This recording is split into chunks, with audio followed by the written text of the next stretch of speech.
kalangan mereka mengatakan dan meyakini bahwa 2030 nanti Rizik Syihab bakal memimpin Indonesia dengan sistem khilafahnya Sedulur TV Al-Wahhab. Kita jangan lupa bahwa meskipun tidak spesifik hanya FPI di dalam, ada rombongan-rombongan gerakan muslim lainnya. Tapi apapun itu, ini adalah gerakan politik sekali lagi. Tapi TV Al-Wahhab Hot Inspiration.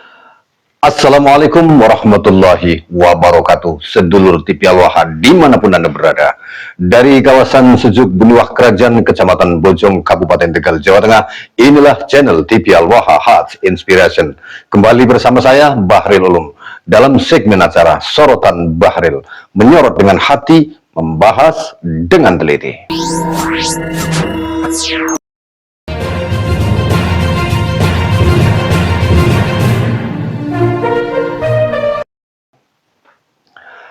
Sedulur TV Al-Wahhab, hari ini jam 17, jam 5 sore hari ini, tanggal 2 Desember 2025, di Jakarta, di Silang Monas, Jakarta, ada Rizik Syihab bersama dengan reuni Akbar 212.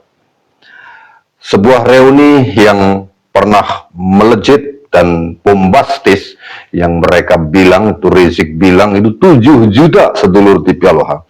7 juta warga FPI mendukung 212 hadir di Monas katanya dulu. Kalau 7 juta itu adalah analisis yang ngawur bagi saya. Masa Jakarta itu saja penduduknya itu kan seluruhnya nggak sampai 7 juta barangkali. Kalau kita lihat bagaimana mungkin 212 di Silang Monas Jakarta itu sampai muat 7 juta orang, kan itu perhitungan yang asal-asalan. Hanya untuk membuat acara tersebut menjadi sebuah acara yang seakan-akan menjadi acara yang sangat besar sekali. Nah, ada sebuah pertanyaan dari subscriber saya, subscriber TV Al-Wahhab, dari Mas siapa ini ya, namanya kita lihat dulu, lupa tadi namanya, Sedulur TV Al-Wahhab, dari Gus Ahmad Musyadad, asli Banjarharjo, Tanjung Brebes. Jadi beliau menanyakan sebenarnya apa sih tujuan manfaatnya reuni 212 itu kebanyakan kaum kabit palsu. Beliau menanyakan apa manfaat reuni 212 sedulur TV Al-Wahhab. Nah, sebelum kita bahas lebih jauh, kita dengarkan terlebih dahulu sebuah video yang menegaskan atau yang menerangkan bahwa ada sebuah misi rahasia atau misi rahasia yang berbahaya bagi Indonesia ini, Sedulur TV Al-Wahhab, tentang adanya reuni Akbar 212 yang dibesut oleh Rizik CS. Ini dia Sedulur TV Al-Wahhab, kita dengarkan terlebih dahulu. dakwah gerakan damai. Tapi ingat, kita jangan lupa bahwa meskipun tidak spesifik hanya FPI di dalam, ada rombongan-rombongan gerakan muslim lainnya. Tapi apapun itu, ini adalah gerakan politik sekali lagi. Tapi aku nggak mau bilang sebagai gerakan politik praktis. Karena kalau bicara politik praktis, selalu dia dikonotasikan dengan partai politik yang kemudian punya agenda-agenda pemilu dan juga agenda pilkada. Nah, FPI dan teman-teman yang dalam konteks gerakan 212 secara histori itu juga adalah gerakan politik yang walaupun tidak praktis, namun juga muatannya politik di kepentingan pilkada. Bagaimana kemudian menggembos suaranya Ahok dengan isu yang berkaitan dengan apa istilahnya Al-Maidah itu, yang dianggap bahwa Ahok melakukan pencemaran atau penistaan agama. Nah, ini kan juga adalah bagaimana bentuk kerja-kerja politik untuk menjatuhkan figur-figur politik tertentu. Nah, ini akhirnya aku baca bahwa ini adalah gerakan politik, tidak murni dakwah dan juga tidak murni sebagai agenda misi keumatan, misi kemanusiaan, dan juga misi yang berkaitan dengan ayat-ayat ketuhanan. Jadi aku rasa seperti itu dia. Oke. Memahami hasil teoretikal ya yang disampaikan Bang Bil, kemudian ketika misalkan ada bahasa bahkan ini faktual, ketika misalkan besok hari ini ya banyak memandang ini gerakan politik loh. Kenapa politiknya? Karena ini adalah mengusung misalkan Anies Baswedan misalkan. Kemudian dalam gerakan ini adalah mengusung pembebasan teroris misalkan kan. Nah, ini afiliasinya juga dengan partai-partai kok, kira-kira gitu. Ada yang mengatakan, dan justru ini juga dikatakan juga oleh Partai Biru dan PDI melalui beberapa orangnya ya. itu mengatakan ayo dukung, kita undang semuanya, itu mengatakan dari mereka itu merah dan biru itu. Nah, artinya bahwa ini dinilai oleh sebagian orang bahwa ini adalah politik praktis pemenangan Anies di 2029 atau barangkali bagi yang lain menangkan anaknya di sebagai wakil presiden sebagainya. Nah, bagaimana itu, Bang? Ya. Sekali lagi aku masih mau bertahan dengan argumentasiku bahwa mau menerjemahkan gerakan politik praktis dengan politik gerakan itu dua hal yang berbeda. Walaupun secara spesifik mereka punya kepentingan untuk pemilu 2029, tapi ini kan yang melakukan gerakan besok itu adalah atas nama 212. Di sana tidak ada partai politik. Bahkan kalau kemudian ada sumbangan, ada support system, ada partai politik di belakang, tetap itu bukan politik praktis. Tolong ya, tetap aku mau mempertahankan argumentasi karena bicara politik praktis artinya politik yang kemudian itu bersinggungan secara langsung. Jadi mereka yang nanti menggelar reuni 212 itu adalah partai politik pesertanya gitu. Jadi misalnya di sana ada Demokrat, di sana ada ada PDIP, kita sebut-sebut saja, bahkan mungkin ada Gerindra, kan kita tahu 212 juga sebagian besarnya adalah orang-orang yang mengusung Pak Prabowo ketika berseberangan dengan Pak Jokowi. Tapi pada dasarnya kalau mau bicara politik praktis itu momentum, artinya di tahapan pemilu atau di tahapan pilkada. Kita sekarang sedang tidak berada di tahapan itu, ya kan? Itu jadi satu hal yang jangan dilupakan. Tapi proses menuju itu. Proses menuju itu iya. Gitu. Nah sekarang bagaimana dengan agenda 212 nanti yang kemudian ternyata ada misi untuk ikut mengetuk kekuasaan, termasuk dalam hal ini adalah kepolisian, agar bagaimana caranya teman-teman yang hari ini menjadi status tersangka dalam konteks penghinaan, pelecehan, fitnah kepada Pak Jokowi itu kemudian harus dilepas atau dicabut, kan itu. Ini bukan soal bahasanya dalam konteks politik praktis, itu nggak nyambung sebenarnya. Tapi ini misi politik. Nah sekarang kalau kemudian lewat momentum 212 ini ada banyak agenda kemanusiaan misalnya untuk Palestina, ya kan? Ya mudah-mudahan juga mereka nanti akan barengi dengan misi untuk teman-teman di Sumatera, ya kan gitu. Kita juga apresiasi ya kalau menyumbang ke Palestina karena kita harus komitmen, Indonesia komitmen seperti itu. Dan alhamdulillah tokoh-tokoh Kristen yang hari ini juga sebagai public figure atau mereka yang jadi menteri kayak Pak Marwar Sirait itu kan juga memberikan sumbangan ke Palestina. Oke, itu kita apresiasi. Kalaupun nanti di agenda 212 itu juga akan ada misi kemanusiaan itu, sekali lagi kita apresiasi. Tapi memang mudah-mudahan kita berharap nanti mereka akan ada kegiatan yang disebut dengan solidaritas terhadap teman-teman di Sumatera. Tapi gini, substansinya adalah pentingkah 212 itu dimunculkan? Bukankah itu juga catatan sejarah yang baik bagi mereka, tapi buruk bagi demokrasi kita? Nah kan itu jadi pertanyaan penting.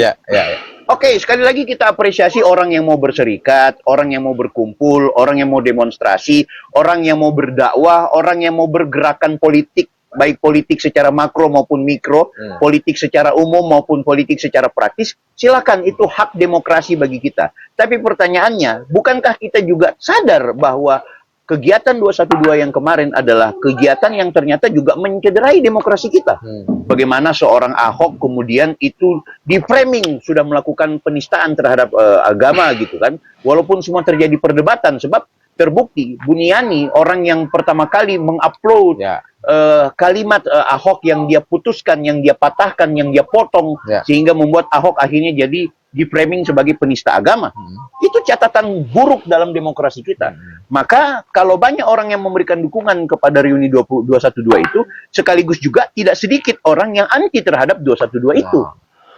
Nah, sedulu di Pialoha itu tadi adalah penjelasan dari seorang analisis yang melihat bahwa reuni Akbar 212 itu di dalamnya bukan hanya sekedar gerakan ukhuwah Islamiyah, ukhuwah watoniyah atau ukhuwah insaniyah sebagaimana yang dibesut oleh panitia reuni Akbar itu tadi. Ini suara. Nah, kita lanjutkan dulu di Pialoha bahwa adanya reuni Akbar 212 itu adalah sebuah upaya, kalau saya mengatakan lebih ekstrim lagi, bahwa itu adalah sebuah gerakan untuk menguasai Indonesia sebenarnya. Memang tidak terlihat di situ, tidak terlihat ending dari acara reuni 212 tujuan yang sebenarnya, karena yang diusung adalah bantu Palestina, bantu ya, padahal mereka sendiri melihat hari ini betapa di beberapa wilayah Indonesia begitu banyak yang harus dibantu, yang harus dipedulikan akibat adanya beberapa macam bencana alam yang terjadi di wilayah kita Indonesia. Kenapa harus langsung mereka menyuarakan Palestina, selalu Palestina. Sementara yang mereka adakan acaranya adalah di Indonesia, tetapi mereka bawanya bendera Palestina. Acaranya yang diusung pada hari ini nanti sampai malam, itu kan kita lihat rundown acaranya hafidul Quran, khataman Quran, zikir bersama, maulid, berjanji, pasti kan ada orasinya. Dan nanti Rizik pasti akan berkoar-koar, akan berceramah tentang hal-hal yang biasanya itu akan mengkritik pemerintah. Tapi saya tidak begitu yakin bahwa 212 ini Rizik akan mengkoreksi pemerintah dengan mengatakan istananya istana iblis. Menteri agamanya goblok dan lain sebagainya. Karena apa? Dia panitianya, dan itu tentu atas rekomendasi dari Rizik kan, mengundang Bapak Prabowo Subianto sebagai Presiden Republik Indonesia. Dalam acara tersebut diundanglah juga nama-nama pejabat-pejabat besar di negara ini, pejabat-pejabat teras dan pejabat-pejabat tinggi negara diundang. Dan yang lebih utama, mereka juga mengundang Bapak Presiden Prabowo Subianto. Hadir atau tidak, yang jelas ini sebuah pertanyaan. Kalau saya sih pikirannya nggak hadir. Nggak hadir, meskipun dulu sekali 212 itu yang mungkin dianggap pernah berjasa. Mereka mengatakan bahwa kami pernah berjasa kepada Prabowo Subianto karena pernah mendukung begitu. Karena juga Bapak Prabowo Subianto itu kan dulu ketika berhadapan dengan Bapak Jokowi dalam Pilpres, itu di belakangnya yang mendukung adalah, diantaranya adalah orang-orang yang FPI ini, Front Pembela Islam, yang sekarang sudah berganti baju menjadi Front Persaudaraan Islam. Meskipun berganti baju ya sama saja orang-orangnya itu. Atribut-atributnya juga sama, logonya juga sama, hanya menggunakan nama yang berbeda sedulur Pial Wahab. Ini jujur menjadi pertanyaan besar bagi saya. FPI itu kan sudah dibubarkan oleh pemerintah. Seharusnya pemerintah itu tidak memperbolehkan gerakan tersebut dengan menggunakan nama FPI.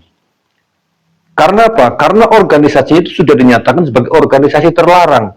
Seharusnya pemerintah itu tidak memperbolehkan nama FPI apapun singkatannya, sama dengan PKI. Di mana PKI sudah dibubarkan puluhan tahun yang silam, dan sekarang pemerintah melarang organisasi dengan nama PKI apapun singkatannya, entah itu Partai Kristen Indonesia atau Partai Kiai Indonesia. Yang jelas kalau dengan singkatannya PK itu tidak diperbolehkan. Negara melarang. Para notaris pun ketika nulis nama itu juga tidak diterima oleh sistem. Lah ini kok FPI yang sudah nyata-nyata dibubarkan oleh pemerintah melalui SK 5 kementerian, kok masih diperbolehkan? Saya jadi ragu, apakah FPI hari ini itu memiliki badan hukum? Jangan-jangan FPI ini adalah ilegal. Nama FPI sekarang, Front Persaudaraan Islam, itu tidak memiliki legalitas organisasi yang jelas. Nah, ini perlu diwaspadai oleh pemerintah, karena mereka memiliki agenda-agenda besar yang di kalangan mereka mengatakan dan meyakini bahwa 2030 nanti Rizik Syihab bakal memimpin Indonesia dengan sistem khilafahnya sedulur Pial Wahab. Ini kan sesuatu yang perlu diwaspadai. Jangan sampai Indonesia itu dikuasai oleh orang-orang yang mengaku sangat Islami, paling Islam, dan kemudian mengganti sistem pemerintahan ini dengan sistem khilafah, di mana mereka akan menggunakan hukum berdasarkan hukum Al-Quran dan hadis. Itu pikiran mereka. Padahal kalau mereka mau flashback ke belakang di zaman Rasulullah, ketika Rasulullah masih ada bersama para sahabat-sahabatnya, Rasulullah mendirikan sebuah daulah Islamiyah. Bahkan ketika itu Rasulullah kan tidak disebut sebagai khalifah.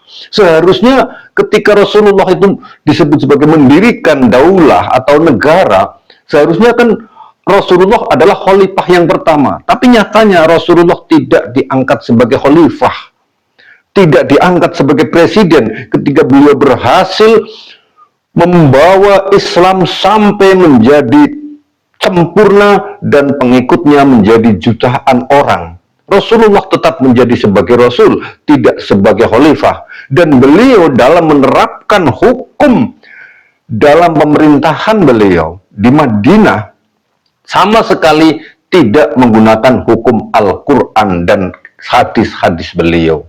Nah, sedulur TV Al-Waha, kalau Anda tidak percaya apa yang saya katakan, silahkan Anda browsing. Apakah pemerintahan di zaman Rasulullah menggunakan hukum Al-Quran dan hadis? Itu tidak ada. Karena apa? Beliau menerapkan hukum-hukum dalam bernegara itu tidak secara murni resmi dikatakan hukum negara ini berdasarkan Al-Quran dan hadis.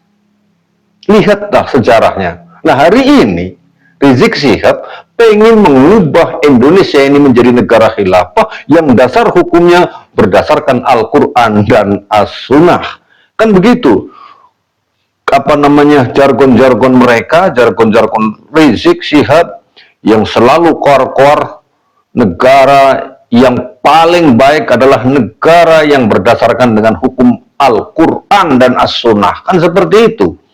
Bahasa-bahasa Rizik seperti itu, sehingga mengatakan sistem pemerintahan hari ini yang ada di Indonesia itu sebagai negara tohut, istananya istana iblis, presidennya presiden Dajjal, dan lain sebagainya, bla bla bla, yang tidak pantas untuk didengarkan dari seorang yang konon katanya mengaku sebagai dzurriyyah Rasulullah SAW. Nah, sedulur TV Al-Waha, singkat cerita bahwa 212 manfaatnya hanya untuk mereka.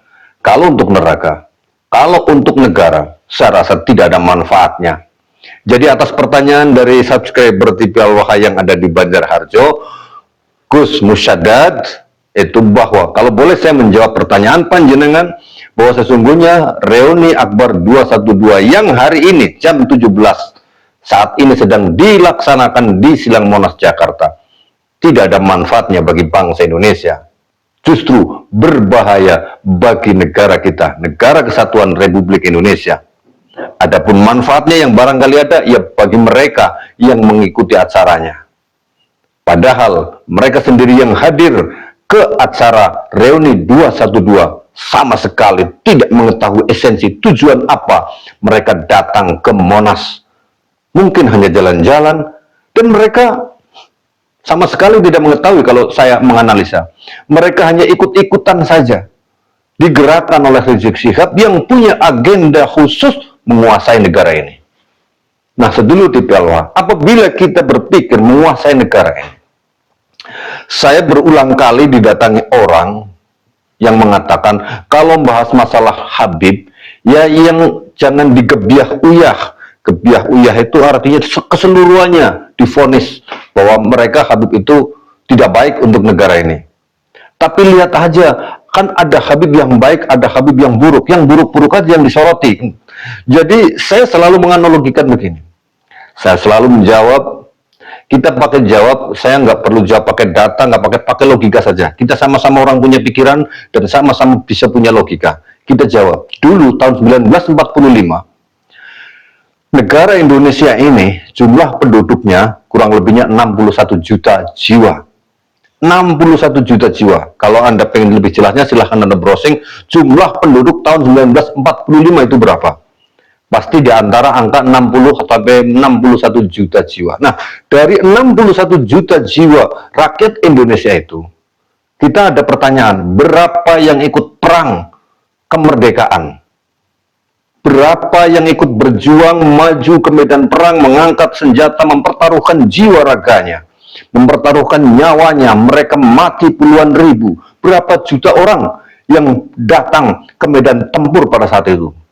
Dari 61 juta jiwa rakyat Indonesia ketika itu, yang datang, yang berangkat, yang rela mempertaruhkan jiwa raganya itu, tidak ada 1 juta jiwa.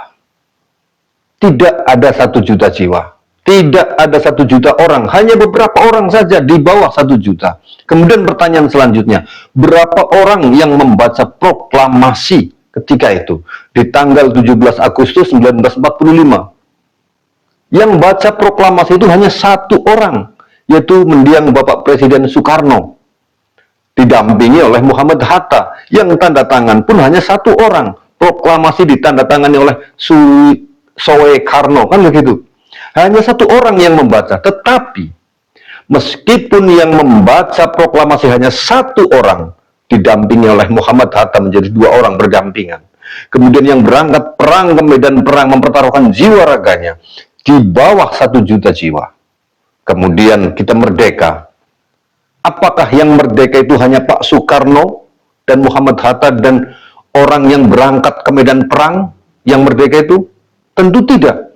Semua yang jumlahnya 61 juta jiwa itu merasakan merdeka semuanya. Kita semuanya terbebas, satu negara dari Sabang sampai Merauke, terbebas semuanya menjadi merdeka. Nah, begitu pula hari ini. Kalau Habib-Habib, si Habib-Habib yang sedang berkoar-koar ganti pemerintahan dengan sistem khilafah, kita akan bisa menyebutkan berapa orang. Paling kan si Bahar, si Rizik itu yang selalu bilang khilafah, bahkan yang lebih ekstrim lagi si Rizik itu yang bilang kami ini adalah pewaris kedaulatan negeri ini, kami adalah majikan kalian, kan begitu. Itu kan si Bahar suaranya ketika reuni 212 dulu, tahun berapa itu saya lupa itu ya. Si Bahar itu yang bilang kayak begitu. Tetapi jangan salah, apabila mereka berhasil mengganti sistem kepemerintahan Indonesia ini menjadi khilafah, mereka ini, si Rizik sama si Bahar ini, berhasil menguasai Indonesia ini, mereka akan mengganti sistem khilafah. Indonesia menjadi negeri khilafah. Habib menjadi pemenangnya. Habib-habib di Indonesia yang bergerak hanya dua orang tadi, si Rizik dan si Bahar, menjadi bisa mengganti sistem pemerintahan Indonesia. Apakah semua habib di Indonesia itu tidak akan merasakannya? Tentunya mereka habib seluruh habib yang ada di Indonesia yang di pelosok-pelosok pun akan membusungkan dada, kami adalah pemenang. Maka kalian harus tunduk kepada aku. Kalian harus cium tanganku, kalian harus menuruti apa yang aku mau. Semua habib di Indonesia akan seperti itu karena merasa menang. Sama halnya ketika Bapak Presiden Soekarno membaca proklamasi, satu orang yang membaca, tapi seluruh negara merasakan merdeka. Sama kan? Kalau Rizik dan si Bahar berhasil, kalau reuni Akbar 212 itu nanti berhasil, pada endingnya berhasil menguasai negeri ini, seluruh habib di Indonesia akan membusungkan dada. Jadi, reuni Akbar 212 adalah gerakan yang sangat berbahaya bagi negeri kita tercinta Indonesia. Jadi sedulur TV Al-Wahhab, pikirkanlah ketika Anda mengikutinya. Saya Bahril Ulum. Assalamualaikum warahmatullahi wabarakatuh.